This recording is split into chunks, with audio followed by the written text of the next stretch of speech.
오늘도 여호와 하나님의 그 보호 아래, 그 그늘 아래 오신 여러분들을 환영하고 축복합니다. 하나님께서 여러분에게 복 주실 것입니다. 하나님께서 여러분에게 은혜 주실 것입니다. 오늘도 그 믿음으로 또 하나님 주시는 그 말씀에 우리가 귀를 기울이기를 바랍니다. 제가 오늘 글 하나를 먼저 읽어드리려고 하는데요.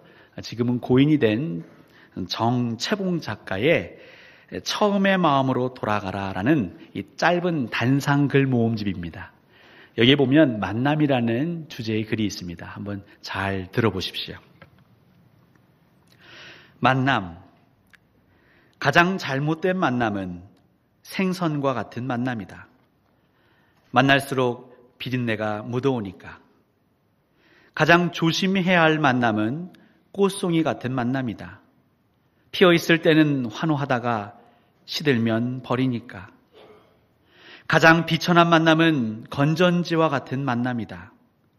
힘이 있을 때는 간수하고 힘이 다 닳았을 때는 던져버리니까.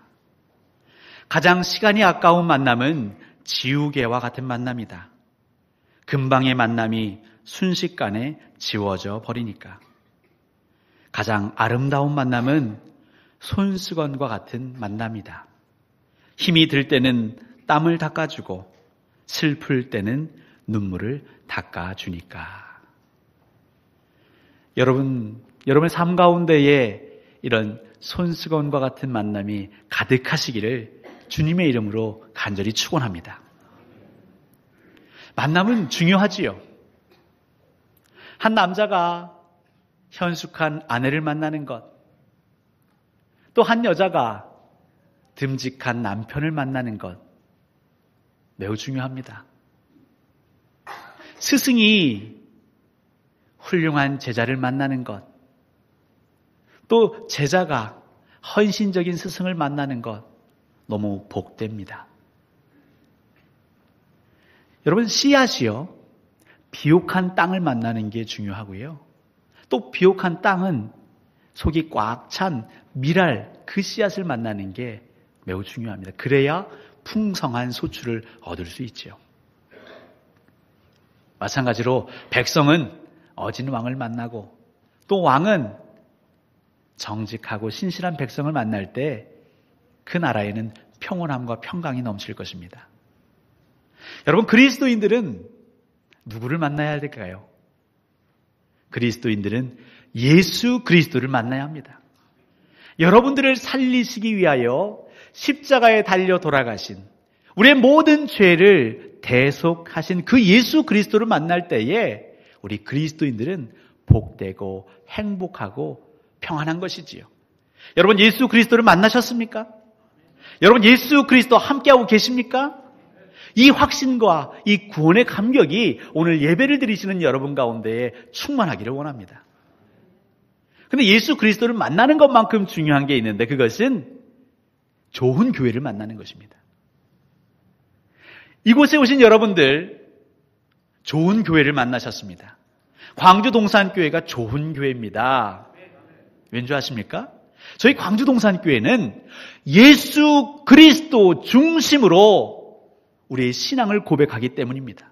사람의 이름이 아니라, 목사의 이름이 아니라 오직 예수 그리스도를 자랑하는 교회이기 때문입니다. 이 광주 동산교회엔 사람의 이름이 높아질 여지가 없습니다. 우리는 낮아질 것입니다. 그리고 주 예수 그리스도만 홀로 높임 받으실 것입니다. 여러분, 좋은 교회를 만나셨습니다. 만남이 중요하지요. 그래서 우리 부모들은요, 우리 아버지 어머니들은 항상 기도하십니다. 우리 자녀들을 위해서 항상 기도하시는데 무엇을 위해 기도하시느냐? 하나님, 우리 자녀들의 삶에 풍성한 만남, 좋은 만남이 이어지게 해 주옵소서. 좋은 선생님 만나게 하시고 본받을 게 많은 선배, 또 후배, 바람직한 친구 만나게 하옵소서. 여러분, 기도하고 계시죠? 거기에 하나 더 추가하십시오. 하나님, 우리 자녀들이 예수 그리스도 만나게 해주십시오. 하나님, 우리 자녀들이 좋은 교회 만나게 해주십시오. 여러분의 기도가 응답될 줄로 믿습니다. 아마 우리 자녀들이 오늘 본문에 나오는 보아스 같은 선생님, 보아스 같은 친구 아니면 보아스 같은 남편을 만난다면 여러분 행복하실 것입니다. 왜냐하면 룻기에서는요, 이 보아스를 아주 멋있게 그려놓고 있습니다. 룻기 2장 1절에서는요, 보아스를 유력한 자다라고 평하고 있습니다. 여기서 유력하다, 부하다, 재산이 많다, 그의 명성이 참으로 훌륭하다라는 것이죠. 그런데 단순히 돈만 많은 게 아닙니다. 룻기 2장 4절을 보시면 이 보아스가 어디를 잠시 다녀오는 것 같습니다. 출타를 하고 다시 그의 집 베들레헴으로 돌아오는데요. 그가 제일 먼저 향한 곳은 피곤하니까 그의 집도 아니고 아니면 그의 회포를 풀려고 어디 식당에 간 것도 아니고요. 자신의 일꾼들이, 자신의 하인들이, 자신의 종들이 일하고 있는 그 밭으로 먼저 갑니다. 그리고 가서 그 일 잘하고 있나 한눈 팔지 않아 감시하러 가는 것이 아니라 그들을 격려하러 갑니다. 그에게 가서 말합니다. 주께서 너희들에게 은혜 베푸시기를 원한다. 그러자 그 하인들도 그 주인이 옴을 보고 환하게 웃으며 이구동성으로 화답합니다. 주께서 우리 주인 어른께 평강 주시기를 원합니다. 복 주시기를 원합니다. 여러분, 어느 사업체에 갔는데 그 사장과 직원이 이렇게 서로 웃으며 화답한다. 얼마나 복된 직장입니까? 다 훌륭하겠지만 그 사장의 됨됨이를 알 수 있는 것이죠. 이 보아스의 됨됨이는 그 베들레헴 지역에 정말 정평이 나 있습니다. 인품 좋기로, 성품 좋기로. 많은 사람들을 진심으로 대하고 그의 가진 것, 그의 계급으로 보는 것이 아니라 신분으로 보는 것이 아니라 한 귀한 생명으로 보는 그 인격적인 모습. 여러분, 이런 보아스 같은 남편, 이런 보아스 같은 사위 맞이하고 싶지 않으십니까? 저는 이런 보아스 같은 사위를 만나고 싶습니다. 근데 이 보아스, 처음부터 그냥 이렇게 좋은 집, 아무 탈 없는 그 가정에서 자랐기에 이렇게 훌륭하게 자랐을까요? 성경을 보면 그렇지 않음을 알 수 있습니다. 보아스에게 부모님이 계셨겠죠. 아버지, 어머니가 계셨는데 아버지의 이름은 살몬입니다. 어머니의 이름은 라합입니다. 여러분, 라합이 누굽니까? 예, 성경을 늘 읽으시는 분들은 바로 이제 우리의 머리에 있는 여호수아서가 펼쳐지죠. 라합, 여리고성의 기생이었습니다. 여호수아가 이 여리고성 전투를 앞두고 정탐꾼들을 보내죠. 2명의 정탐꾼을 보냅니다. 근데 정탐하다가 발각이 됐습니다. 그러자 이들이 황급히 숨은 곳이 바로 이 기생 라합의 집이었습니다. 이 라합이 입만 뻥끗하면요, 이 정탐꾼은 물론이고 이 이스라엘 백성들의 계획이 수포로 돌아갈 수 있는 아주 위기의 순간인 것이죠. 그때에 라합이 고백하죠. 당신들의 하나님의 그 역사를 제가 들었습니다. 이 땅에 있는 모든 이들의 마음이 다 녹았습니다. 제가 비밀을 지키겠습니다. 꼭 우리를 살려주십시오. 우리에게 은혜를 베풀어 주십시오. 그러자 이 정탐꾼들이 약속을 하지요. 그리고 여호수아 6장에서 정말 여리고성이 무너졌음에도 불구하고 여호수아는 그 약속을 지킵니다. 이 라합뿐만 아니라 그 아버지와 그의 형제들을, 그 친지들을 다 살립니다. 그리고 그 외의 모든 남녀노소, 양과 염소, 나귀를 다 진멸해버리는 것이죠. 바로 그 라합입니다. 아마 여리고성이 무너지고 직후에는 이스라엘 백성들 가운데 거하는 라합을 아마 우호적으로 봤을 것입니다. 그래도 저 라합이 우리 정탐꾼들을 숨겨줬기에 우리의 그 여리고성 함락작전이 성공할 수 있지 않았겠는가. 하나님이 일하셨지만 라합의 공도 크다. 근데 사람은 시간이 흘러가면 변합니다. 어느새 이스라엘 백성들이 가나안 땅을 차지한 이후에 그 라합을 보는 시각이 예전 같지 않습니다. 왜냐하면 그는 이방 여인이고 그는 기생이었기 때문에 그렇습니다. 이 보아스의 아버지는 살몬인데요. 이 아버지 살몬이 라합과 결혼을 했단 말이죠. 우리는 그걸 평범하게 보겠지만 사실 이 아버지에 대해서 알 수 있는 단서를 발견할 수 있는데요. 아마 이 살몬은 그 지역에 그렇게 뛰어난 아버지는 아닌 것 같습니다. 경제적인 능력도 없었던 것 같습니다. 그리고 나이는 점점 차올라온 것 같습니다. 혼기를 놓친 무능력한 노총각일 확률이 높습니다. 그래서 어느 누구도 그 이스라엘 지역에 있는 어느 부모도 그 딸을 이 살몬에게 주고 싶지 않았던 것이죠. 근데 살몬은 결혼하고 싶습니다. 가정을 꾸리고 싶습니다. 그래서 그 마을에서 지탄을 받고 있는 예전처럼 온화하게 바라보지 않는 불편한 마음으로 바라보는 그 라합을 아내로 맞이한 것이죠. 그렇게 낳은 자녀가 보아스입니다. 근데 보아스의 이름을 보면 그 이름이 빠르다, 쾌속 이런 의미가 있습니다. 여러분 아시겠지만 이 구약 성경에 그 아이의 이름을 정할 때는 그 아이가 당한 상황, 정황 혹은 그 부모의 형편을 그 이름에다가 반영합니다. 여러분 모세의 이름이 왜 모세입니까? 물에서 건져냈기 때문에 모세지요. 여러분 혹시 베레스라는 이름을 성경에서 들어보신 적이 있습니까? 베레스. 유다와 다말, 그 유다의 며느리가 다말이죠. 그 유다와 다말 사이에 쌍둥이가 태어납니다. 그 쌍둥이의 둘째 이름이 베레스입니다. 근데 왜 그가 베레스인가? 쌍둥이인데요. 그 아우가 먼저 형보다 나왔다 그래서 베레스라고 합니다. 베레스 뜻이 터짐, 먼저 나옴이라는 뜻이 있거든요. 또 오늘 룻기에서도 나옵니다. 나오미가 이 모압 땅에서 올라오자 그 베들레헴의 많은 지인들이 막 몰려듭니다. 그러면서 나오미가 왔다, 나오미가 왔다. 근데 나오미의 이름의 뜻은 희락, 기쁨이라는 뜻입니다. 그러니까 나오미가 그 얘기를 들으면서 마음이 불편한 거죠. 왜냐하면 자기는 쫄딱 망해서 왔거든요. 나를 더 이상 나오미라고 부르지 마십시오. 나를 희락이라고 부르지 마십시오. 나를 이제부터는 마라, 괴롭다, 쓰다, 마라라고 하십시오. 그러니까 이름에는 다 무슨 사연이 있다는 것이죠. 그럼 왜 보아스의 이름을 보아스라고 했는가? 왜 빠르다, 왜 쾌속이라는 이름을 썼는가?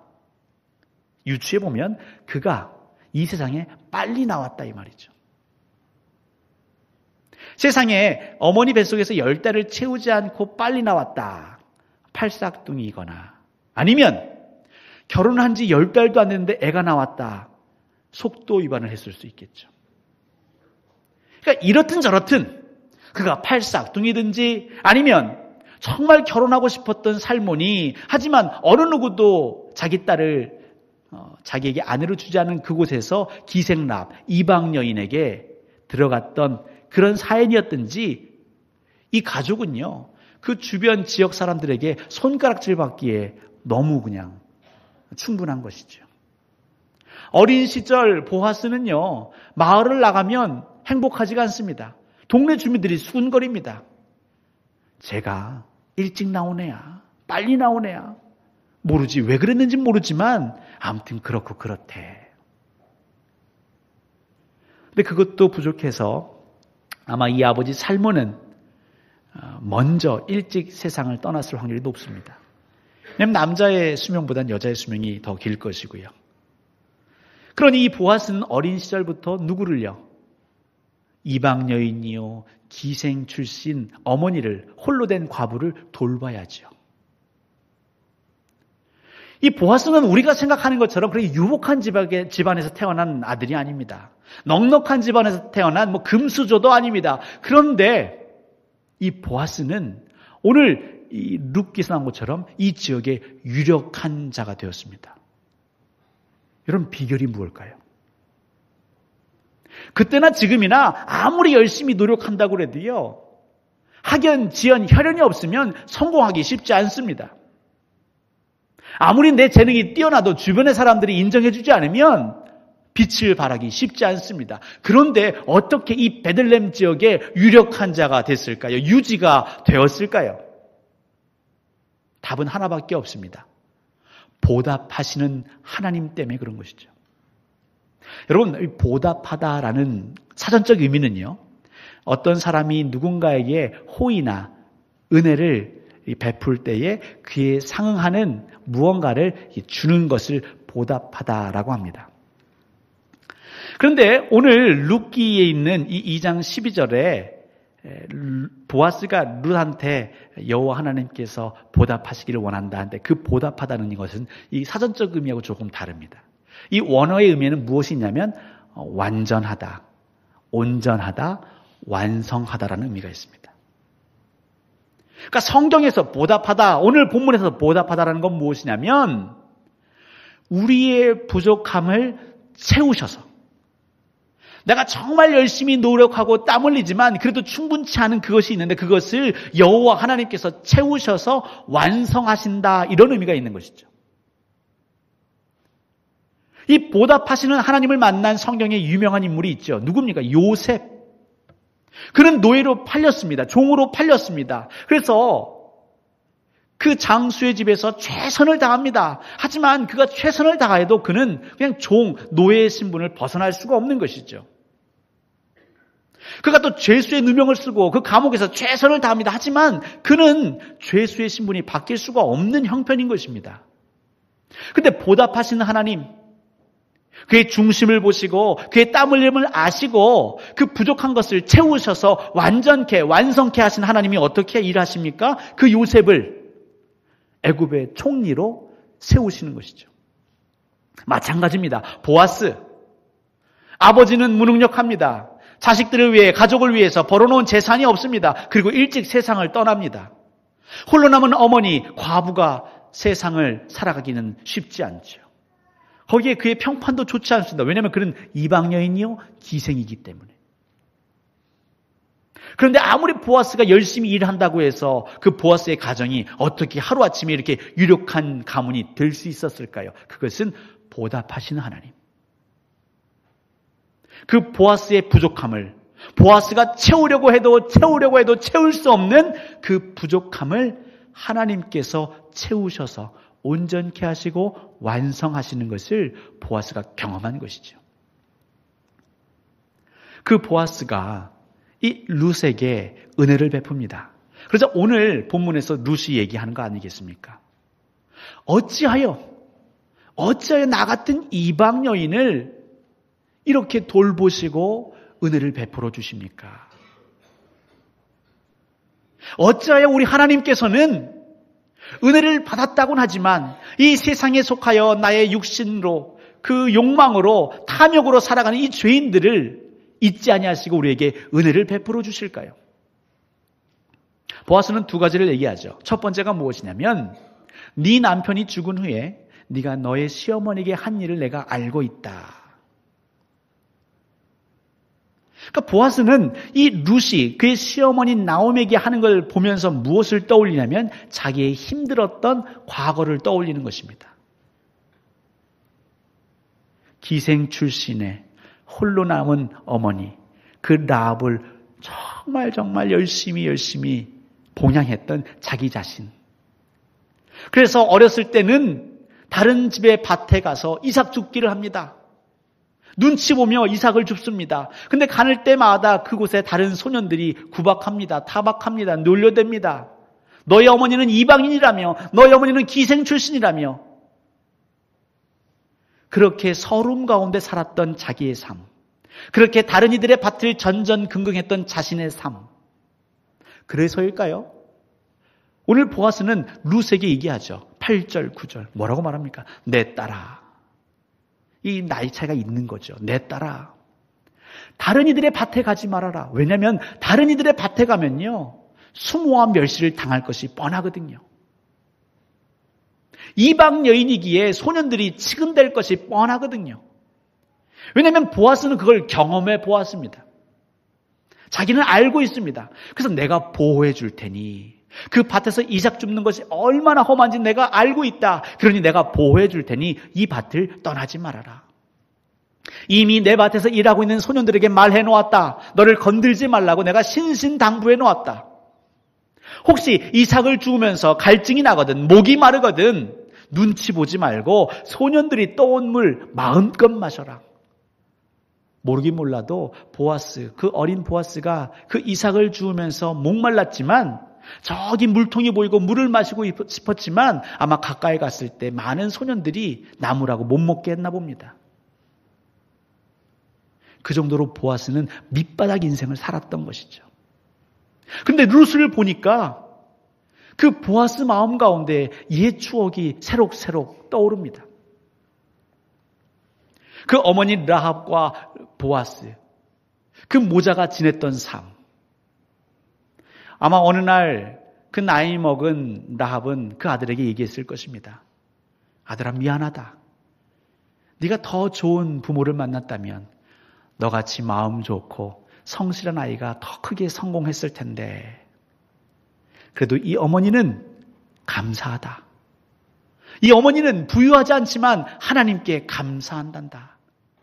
이유는 첫 번째, 살려주신 하나님께 감사한다. 우리 여리고성에 있었던 내 친구들, 내 지인들은 그날 그 시에 다 진멸했단다. 하지만 하나님께서 은혜를 베푸셔서 우리 가족을 살리셨단다. 나는 그것만으로도 감사하다. 난 또 감사한데 기생 출신으로 정말 온전한 그 가정을 꾸릴 수 없는 나에게 하나님이 남편을 만나게 하신 것 감사하다. 그리고 더 감사한 것은 너같이 효심 깊은 아들을 만나게 하시니 나는 감사하다. 라합이요, 사실 마음만 다르게 먹으면 얼마든지 불평하고 원망할 수 있었습니다. 여러분, 여호수아 2장 얘기를 제가 잠깐 아까 드렸지만 여호수아 2장 14절에 보시면 그 정탐꾼들이 이렇게 얘기하죠.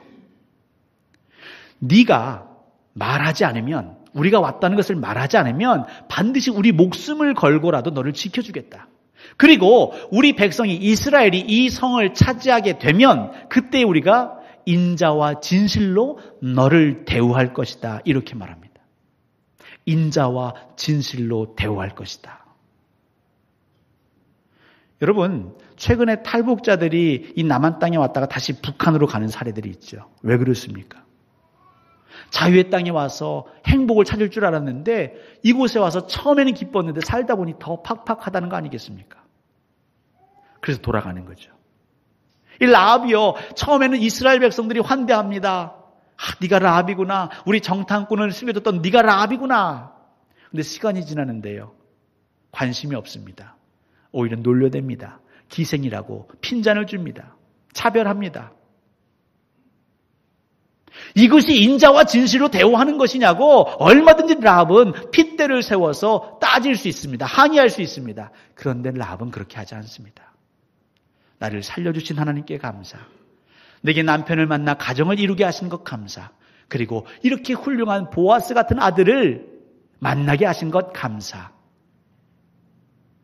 그러니까 이렇게 감사하는 어머니, 하나님을 경외하는 어머니 밑에 살은 이 보아스는요, 열심히 살 수밖에 없었던 것이죠. 그리고 그렇게 열심히 살았더니 보답하시는 하나님.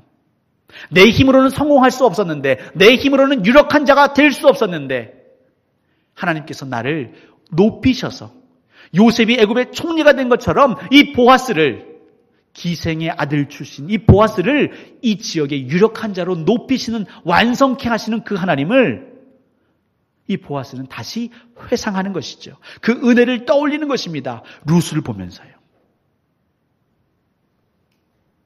근데 그것만이 아닙니다. 두 번째로 뭐라고 말하고 있습니까? 네가 너의 아버지와 어머니를 떠나 네가 전에 알지 못했던 이 땅에 온 일을 내가 알고 있다. 보아스는 신실한 자입니다. 여호와 하나님의 말씀을 늘 묵상하는 자입니다. 아마 룻의 모습을 보면서, 룻의 이야기를 들으면서 이 보아스 마음에 말씀이 떠올랐을 것입니다. 아마 이 중에는 떠오르는 말씀이 계신 분도 있으실 거예요. 바로 창세기 12장 1절 2절이죠. 여호와 하나님께서 아브라함에게 말씀하십니다. 너의 고향, 너의 본토 친척 아비 집을 떠나 내가 내게 지시할 땅으로 가라. 그러면 내가 너를 복 줄 것이다. 너로 큰 민족을 이루게 할 것이다. 네가 복의 근원 될 것이다. 룻을 보니까요, 그의 아버지 어머니는 모압 땅에 살아 있습니다. 그런데 이곳, 그 시어머니의 고향, 이스라엘 백성, 야훼 하나님을 믿는 이곳으로 온 것이죠. 본토 친척 아비 집을 떠나 하나님을 섬기는 이 땅으로 온 그 룻을 보며 이 보아스는 말씀에 사로잡히기 시작합니다. 그리고 그 순간에는 사람인 것 같지만 하나님의 영이 그 가운데 임하여서 그 룻을 향하여 복을 선포하는 것이죠. 여호와 하나님께서 너에게 보답하시기를 원한다. 하나님의 보호하심 그 그늘 아래 온 너에게 하나님께서 온전한 상 주시기를 원한다. 하나님의 말씀을 기억하고 우리의 6일의 삶, 우리의 가정, 그 팍팍한 인생 가운데에서도 예배하기를 잊지 않냐고 기억하고 이곳에 오신 여러분에게 우리 하나님이 보답하실 것입니다. 우리 하나님께서 온전한 상을 여러분들에게 주실 것입니다. 내가 잘해서가 아니라 룻이 잘한 것도 있지만 룻이 한 것 이상으로 보아스로부터 은혜를 받는 것이죠. 룻조차도 그것이 너무나 어색해서 되묻는 것 아니겠습니까? 어찌하여 내게 이렇게 잘해 주십니까? 저는 이런 은혜를 받을 자격이 없습니다. 여러분, 우리는 자격이 없는 자입니다. 우리는 죄인입니다. 하나님의 사랑을 받았다고 하지만, 우리는 구원을 받았다고 하지만 내 마음에서는 시시때때로 형제를 미워합니다. 저주합니다. 때로는 욕심에 사로잡혀서 하나님의 영광이 아니라 사람의 영광을 취할 때도 있습니다. 그런데 우리 하나님께서는 우리들을 여전히 사랑하시고 이렇게 예배의 자리로 우리를 불러 모아 주시는 것이죠. 우리가 잘해서가 아니라, 내가 탁월해서가 아니라 나의 부족함을 아시고 그 부족함을 채워주시는 하나님, 온전케 하시는 하나님, 완성시키시는 하나님, 보답하시는 하나님. 하나님은 보아스를 통하여서 이 룻에게 그 하나님을 보여주고 계신 것이죠. 오늘 이 자리에서 예배하는 저와 여러분에게 우리 하나님께서는 분명하게 말씀하고 계십니다. 내가 보답하겠다. 내가 채워주리라. 너의 입을 크게 열어라. 내가 은혜를 부어주시겠다고 말씀하시는 것이죠. 그런데 왜 우리가 염려하겠습니까? 근심하겠습니까? 우리 집안이 좋지 않았다고, 우리 부모님이 내게 해주신 재산이 없다고 원망하시겠습니까? 그런 집안에서 태어난 보아스도 하나님께서 도우셨더니 유력한 자가 되었습니다. 이것은 하나님의 말씀입니다. 여러분도 여러분의 자녀를 위해 기도하고 여러분의 자녀를 앞에서 늘 감사하는 삶을 살고 하나님을 높이실 때에 여러분의 자녀가 보아스처럼 자랄 것입니다. 여러분의 자녀는 보아스처럼 유력한 자가 될 것입니다. 무엇보다 하나님의 사람으로 쓰임받는 자가 될 것입니다. 우리 주변에 많은 룻과 같은 이방 여인들, 괴롭고 연약하고 눈물 가운데 살아가는 사람들을 위로하는 축복의 통로가 될 것입니다. 왜냐하면 하나님이 우리와 함께 하시고 그 하나님은 우리에게 말씀하십니다. 나는 보답하는 여호와다. 너희가 무엇이 부족한지 알고 그 부족함을 채우고도 넉넉하게 채우고도 남을 수 있는 권세와 능력이 있는 여호와 하나님이라고 선포하고 계시는 것이죠. 사랑하고 또 사랑하고 사랑하는 성도 여러분, 하나님을 알기에 예배하고 싶어서 만사를 제쳐들고 이곳에 오신 여러분, 여러분의 그 부족함을 하나님이 채우실 것입니다. 하나님 어찌하여 저 같은 자에게 이런 은혜를 베푸십니까? 왜냐면요, 하나님이 우리를 사랑하시기 때문에 그렇습니다. 여러분들이 말씀을 기억하고 계시기 때문에, 그리고 그 하나님께서 말씀을 그대로 이루실 것을 믿기 때문에 여러분의 그 믿음으로 말미암아 하나님이 은혜 베푸실 것입니다. 이제 예배 후에 우리는 우리의 가정으로, 우리의 삶의 자리로 나아갈 것입니다. 두려운 문제가 있으십니까? 걱정되는 문제가 있으십니까? 염려되는 문제가 있으십니까? 우리 하나님의 그 그늘 아래, 그 날개 아래, 그 보호하심 아래 여러분 담대함을 얻으십시오. 룻, 이방 여인. 하지만 하나님께서는 보아스를 통해서 그에게 구원을 선포하십니다. 하나님께서 여러분을 통해 여러분의 자녀들에게, 여러분의 형제들에게 구원을 선포할 것입니다. 그 하나님을 찬양하시며 또 우리의 6일의 삶 승리하시기를 주님의 이름으로 간절히 축원합니다.